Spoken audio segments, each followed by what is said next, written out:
আর আমি এখানে দাঁড়িয়ে বলছি, যদি না আসে আর যদি না রিজাইন করে, পুলিশ দিয়ে কোমরে দড়ি বেঁধে পঞ্চায়েতে সই করা। আমি বলে যাচ্ছি, জিতবে, ভাতা নেবে, কাটমানি নেবে, আর কাজ করবে না, সই করবে না। মামাবাড়ি পেয়েছ? যারা পঞ্চায়েতকে লুট করে জিতেছেন, গণনা কেন্দ্র থেকে আমাদের লোকেদের মেরে বার করে দেওয়া হয়েছে। আমার পঞ্চায়েত সদস্য জিতেছে, তাকে সার্টিফিকেট না দিয়ে টিএমসি লোককে সার্টিফিকেট দিয়েছে, ভিডিও দাঁড়িয়ে থেকে আমি দেখেছি। হয়েছে কিনা? সেই সব লোকের আজকে নৈতিক অধিকার নাই পঞ্চায়েতে আসার, তাই আসছেন না। দ্বিতীয় একটা চক্রান্ত চলছে যে পঞ্চায়েতই একমাত্র ডেলিভার করে, পঞ্চায়েতের রেজাল্ট দেয়, সরকারের পারফরমেন্স দেখা যায়, তাই 51,000 কোটি টাকা দেওয়া হয়েছে। সেই পঞ্চায়েত যাতে না চলে, যাদের বিফল হয়, চক্রান্ত করে তাদের জেতা পঞ্চায়েতের লোকেরা আসছে না। আমি তাই তাদেরকে বলে যে আসতে হবে না, ধরে নিয়ে আসবে। আর আমি এখানে দাঁড়িয়ে বলছি, যদি না আসে আর যদি না রিজাইন করে, পুলিশ দিয়ে কোমরে দড়ি বেঁধে পঞ্চায়েতে সই করা। আমি বলে যাচ্ছি, জিতবে, ভাতা নেবে, কাটমানি নেবে, আর কাজ করবে না, সই করবে না। মামাবাড়ি পেয়েছ?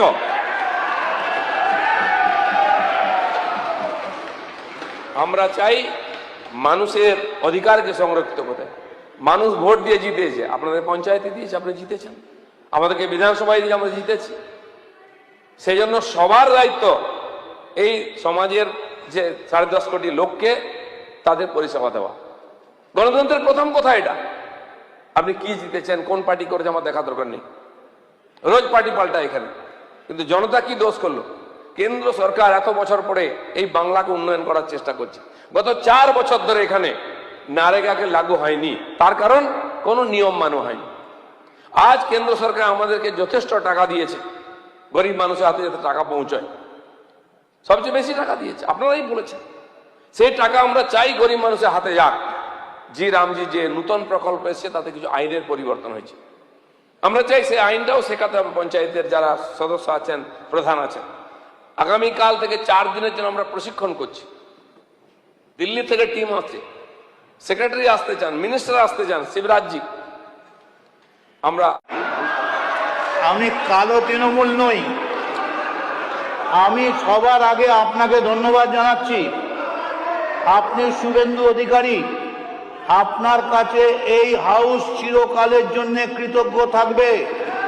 তার কারণ আপনি একটা কবরস্থ ডেড বডিকে মাটির তলা থেকে খুঁড়ে নিয়েছে আবার প্রকাশ্যে বার করেছেন, যার গন্ধে গোটা পশ্চিমবঙ্গ একেবারে ভর্তি হয়ে যাবে। কেন চ্যাটার্জি কমিশনের রিপোর্ট বেরোয়নি, এর জবাব শুধু আপনি নয়, সারা পশ্চিম বাংলার কোটি কোটি মানুষ জানতে চায়। এবং যখন আপনি তুলেছেন, আপনি হোয়াইট পেপার বার করুন। মাননীয় মদন মিত্র মহাশয়, যার নাম আমি উইটনেসে আছে, তার জন্য আপনাকে বলার জন্য আমি অনুরোধ করছি। বলুন। নমস্কার। আপনাকে মাননীয় অধ্যক্ষ মহোদয়, আপনি আমার সম্মান এবং প্রণাম গ্রহণ করবেন। সম্মানীয় মুখ্যমন্ত্রী, আপনি এবং আপনার সতীর্থ এবং আমার যারা সমস্ত বন্ধু এখানে রয়েছেন, তারা আসলে আমায় বলতে দিচ্ছিলেন না বা চাইছিলেন না। তার কারণ তার আমার গায়ের জামাটা দেখে তাদের আমায় বোধহয় কালো তৃণমূল মনে হচ্ছিল। আমি কালো তৃণমূল নই। আমি সবার আগে আপনাকে ধন্যবাদ জানাচ্ছি। আপনি শুভেন্দু অধিকারী, আপনার কাছে এই হাউস চিরকালের জন্য কৃতজ্ঞ থাকবে।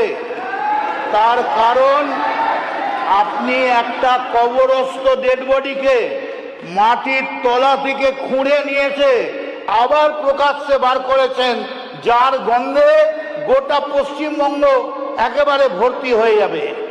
কেন চ্যাটার্জি কমিশনের রিপোর্ট বেরোয়নি, এর জবাব শুধু আপনি নয়, সারা পশ্চিম বাংলার কোটি কোটি মানুষ জানতে চায়। এবং যখন আপনি তুলেছেন, আপনি হোয়াইট পেপার বার করুন।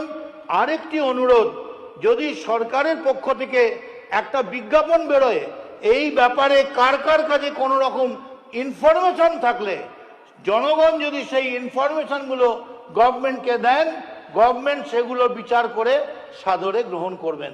আমরা চাই বিচার হোক, কারণ আমিও সাক্ষ্য দিয়েছিলাম, আমিও জানতে পারলাম না আমার বিচারটা কি হলো। ধন্যবাদ। দিন সামনে আনেনি।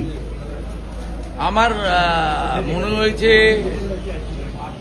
যে শহীদ পরিবারের প্রতি তার উদাসীনতা, উন্নাসিকতা, নইলে কেউ এরকম অপরাধ করে 25 লক্ষ টাকা কমিশন দেওয়ার পরে তাদেরকে 2 লক্ষ টাকা দিয়েছে, 5 লক্ষ টাকা আহতদের দেওয়ার কথা বলেছে, 15,000 টাকা দিয়েছে।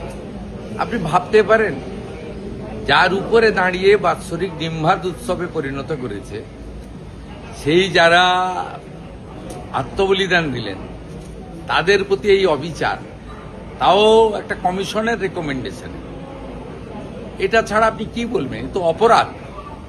দ্বিতীয়ত হচ্ছে সুশান্ত চ্যাটার্জি নিজে বলছেন তার রিপোর্টে যে কোনো তথ্য আমাকে দেওয়া হয়নি রাইটার্স থেকে।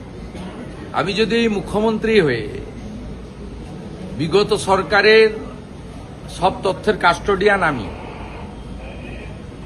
যে কেউ আরটিআইয়ের মধ্যে দিয়ে চাইলে পেতে পারে, আমরা মনে করলে প্রকাশ করতে পারি, কোনো হাইকোর্ট সুপ্রিম কোর্ট যদি তদন্ত করে রিপোর্ট চায় আমি দিতে বাধ্য, যদি খুঁজে না পাওয়া যায় তৎকালীন যে দায়িত্বে ছিলে তার বিরুদ্ধে এফআইআর করতে আমি বাধ্য। কোনো তথ্য কাগজই দেয়নি, এবং সবচেয়ে বড় উইটনেস হিসেবে দাবি করেন প্রাক্তন মুখ্যমন্ত্রী মমতা ব্যানার্জি, তিনি নিজে সাক্ষ্য দিতে চাননি। তাকে তো কমিশনে যাওয়ার দরকার ছিল না। বুদ্ধবাবুকে যেমন প্রশ্ন পাঠিয়েছিল তাকে প্রশ্ন পাঠাতে উত্তর দিয়ে দিতেন, ভার্চুয়ালি কমিশনকে তিনি উত্তর দিতে পারতেন। তিনি নিজে অ্যাপিয়ার হননি। আর সবচেয়ে বড় প্রামাণ্য হচ্ছে প্রয়াত পঙ্কজ বন্দ্যোপাধ্যায় বলেছেন যে আমাকে ডাকা সত্ত্বেও যাননি। 44 জন সাক্ষী গেছেন, একজন সাক্ষী ডিক্লাইন করেছেন যে আমি যাব না, কারণ আমি জানি এই কমিশন তৎকালীন স্বরাষ্ট্র সচিব এবং পুলিশের কিছু আধিকারিককে বাঁচানোর জন্য কাজ করছে। না, জনসমক্ষে তো এইভাবে হয় না। যারা বিধায়করা জানতে চাইবেন তারা করবেন। আর উনার যে রেকমেন্ডেশন পার্টটা রয়েছে সেটা আমি মিডিয়া গ্রুপে এবং সোশ্যাল মিডিয়াতে দিয়ে দিচ্ছি। ওনার যে রেকমেন্ডেশন পার্টটা রয়েছে এত বড় তো আর দেওয়া সম্ভব। আরেকটা গুরুত্বপূর্ণ, আপনি এফআইআর এর কথা বলেছেন, আপনি এফআইআর এর যারা কথা পীড়িত বলেছেন। এবং আহত তারা যদি কমিশনের সুপারিশ মতো ক্ষতিপূরণও চায় আর নতুন করে এফআইআর করতে চায়, বর্তমান সরকার তাদের ওয়েলকাম করছে। তাহলে মমতা বন্দ্যোপাধ্যায় এখানে টাকা মারলো, এটা তো নরেন্দ্র মোদীজি করে দেখিয়েছেন। 84 সালে শিখ দাঙ্গার বিচার তো উনি এসে দিয়েছেন 2014-তে। এটা তো নীতিশ কুমারজি করে দেখিয়েছেন। 96 সালে ভাগলপুর দাঙ্গা তো নীতিশ কুমারজি মুখ্যমন্ত্রী হওয়ার পরে দোষীরা সাজা পেয়েছে। তার মানে কি 20-তে 21-এর